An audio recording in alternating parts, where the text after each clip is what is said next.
Franz, the fine folks at USA Today Sports Weekly. For at least a week, the readers who participate in rotisserie or fantasy baseball leagues have been awaiting the March 19th issue, the special annual Fantasy Extra issue. Values and projections for all Major League players, the ones the fans in these leagues buy or draft the rights to and compete against other fantasy teams.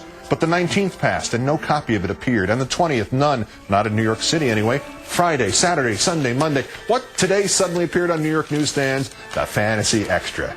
You know what today was? Opening day in Major League Baseball. Most fantasy league drafts were last weekend or earlier. Thanks a lot. Our runner-up, John Yoo, former Bush Justice Department official, complaining in a Wall Street Journal op-ed that the Democrats' superdelegate system is, quote, undemocratic, that this isn't anything the framers of the U.S. Constitution dreamed up. Number one, the framers also did not dream up political parties, and in his farewell address, George Washington pleaded with us not to have them. So if you're going by that standard, buddy, the Democrats and the Republicans have to disband tomorrow. Number two, whatever means the parties use now, they are 4 million times more democratic than half a century ago, when primaries were beauty contests and the bosses still decided every nomination. Number three, John Yoo is talking about democracy. This is the guy who wrote Bush the memo saying interrogation is a torture only if there was organ failure or death. This is the guy who wrote Bush the memo telling him he could ignore the Geneva Conventions. This is the guy who wrote Bush the memo saying he didn't have to get the consent of Congress before he invaded Iraq. Nevertheless, our winner tonight is Billo, and simply put, he has lost it. The Washington Post Sunday magazine wrote of the, quote, cruel and usual punishment inflicted on a writer who tried to listen simultaneously to the radio programs of Billo and comedian Rush Limbaugh. Billo's response: perhaps Post editor Leonard Downey is too busy allowing personal smear attacks in his publication. Mr. Downey might rethink that policy, as some Post employees have significant personal situations of their own.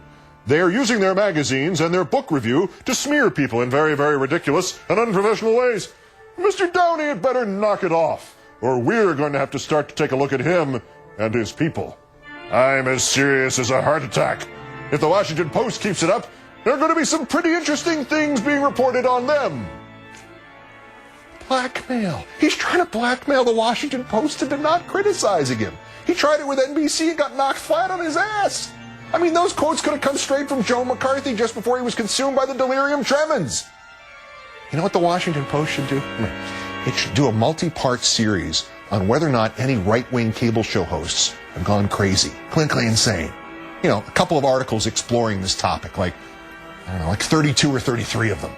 Quote a lot of shrinks and psychologists and clinical psychologists and communications professors, and never mention Billo's name.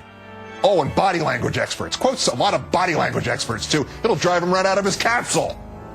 Bill Don Quixote Orally, today's worst person in the world.